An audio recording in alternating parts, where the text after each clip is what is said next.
همیشه کنار چایی باید یه چیزی باشه، چه بهتر که بدون پخت و 3 سوته باشه. با اکوکوک همراه باشید. 350 گرم بیسکویت رو با غذاساز خوب پودر کنید.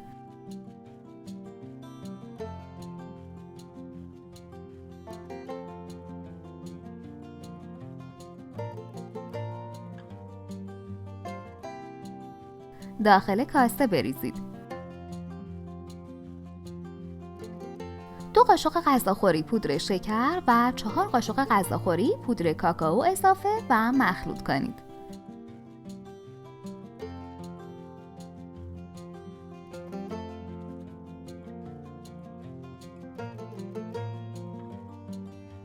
یه 1/4 پیمانه کره آب شده بریزید و با دست ورز بدید.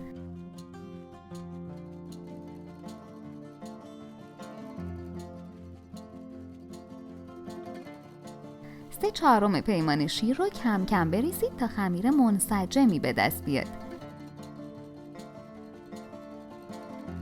بسته به نوع بیسکویت ممکنه شیر بیشتری لازم داشته باشید. برای اینکه کانالمون رو گم نکنی و از آموزش‌های جدیدمون خبردار بشی، دکمه سابسکرایب و زنگوله کنارش رو حتما بزن. مواد رو روی کاغذ روغنی بریزید.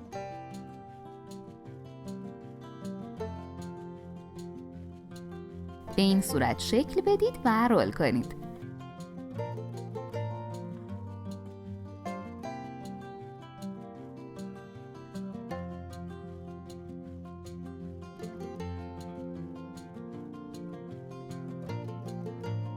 دو 3 ساعت داخل یخچال بذارید. کاغذ رو باز کنید و برش بزنید. دوستان عزیزم، ما توی کانالمون کلی آموزش خیلی جالب و کاربردی داریم که نمونه‌شو هیچ کجا نمیتونید پیدا کنید.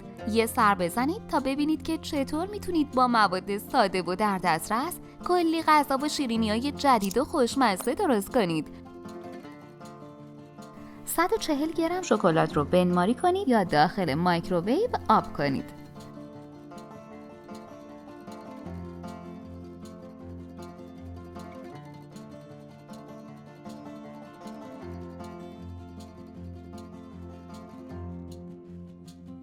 شیرینی ها رو داخل شکلات بزنید و با ترافل تزیین کنید.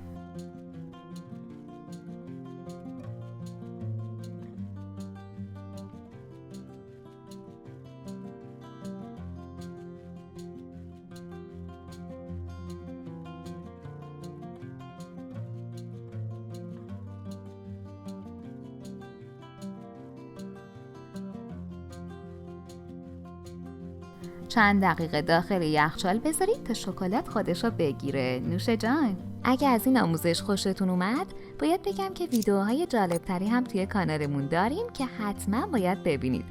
ممنون از وقتی که گذاشتید و این آموزش رو تماشا کردید. لطفاً برای حمایت از ما لایک و سابسکرایب رو فراموش نکنید.